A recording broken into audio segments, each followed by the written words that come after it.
नमस्कार। Offbeat one में आपका स्वागत है। मैं संजय उपाध्याय। बादशाह, जैसा कि नाम से ही आपको इसका अर्थ पता चल गया होगा और इसके कारनामे की भी जानकारी मिल गई होगी। जो बादशाह है अपनी बादशाहत छोड़ेगा कैसे? हुआ है कुछ ऐसा ही।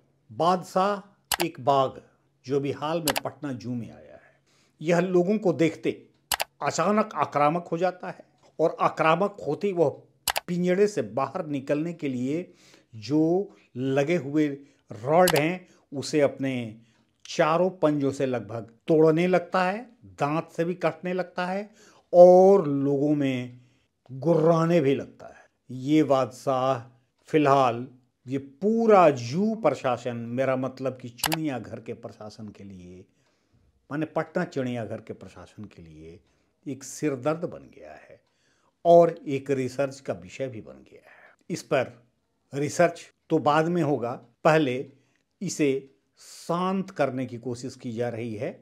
इसकी निगरानी में ट्रैंक्विलाइजर गन लिए, कुछ ट्रैंक्विलाइजर गन जिसको मारने से शेर या बाघ मरता नहीं बल्कि बेहोश हो जाता है, ट्रैंक्विलाइज हो जाता है, तो उसे रखा गया है।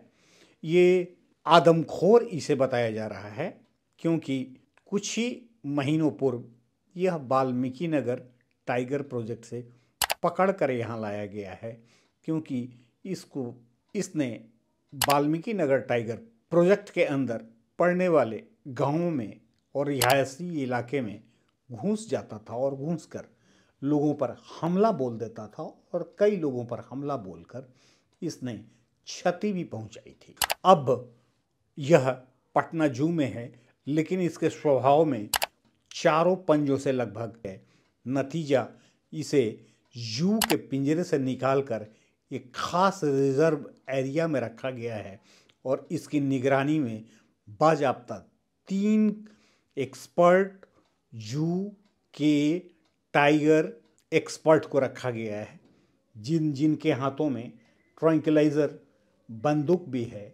ट्रैंक्विलाइजर बंदूक, जैसा कि मैंने पहले भी कहा कि उससे कोई भी मरता नहीं, मेरा मतलब कि कोई जानवर मरता नहीं, बल्कि वह बेहोश मूर्छित हो जाता है। लोगों को आने जाने के लिए उसके आसपास से मनाही कर दी गई है और बादशाह पर नज़र रखने के लिए 3 के अतिरिक्त भी कुछ एक्सपर्ट को बुलाए जाने की खबर मिली है कि आखिर इसके स्वभाव में शांति कब आएगी और कैसे आएगी। हालांकि अब तक वह जंगल में स्वच्छंद विचरण करता रहा है और अभी वो बादशाह जू में आ गया है, पटना जू में, तो भला स्वच्छंद विचरण करने वाला एक बादशाह को जू पसंद आए भी कैसे। लेकिन मैं आपको बता दूं, अब इसकी मजबूरी बन गई है वो पटना जू और वो बाघ का पिंजड़ा। हालांकि फिलहाल पिंजड़े से इसे बाहर निकाल दिया गया है और एक वैसे रिजर्व एरिया में रखा गया है जहां चारों तरफ जालीदार है, नेट है लगा हुआ और उसके आसपास लोगों को जाने से मनाही कर दी जा रही है। पता होगा आपको कि पटना जू में रोज लगभग हजारों लोग आते हैं देखने के लिए, लेकिन एक खास गाइड को रखा गया है वहाँ।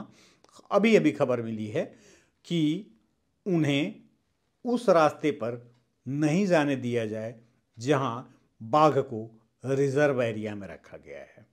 तो बादशाह पर नज़र रखी जा रही है और बादशाह पूरे फॉर्म में है और अपनी बादशाहत दिखा रहा है, लेकिन है वह पिंजरे में ही। बहरहाल उसके आगे की बात मैं फिर कभी आपसे करूंगा। धन्यवाद। खबर ठीक लगे शेयर करें, सब्सक्राइब करें।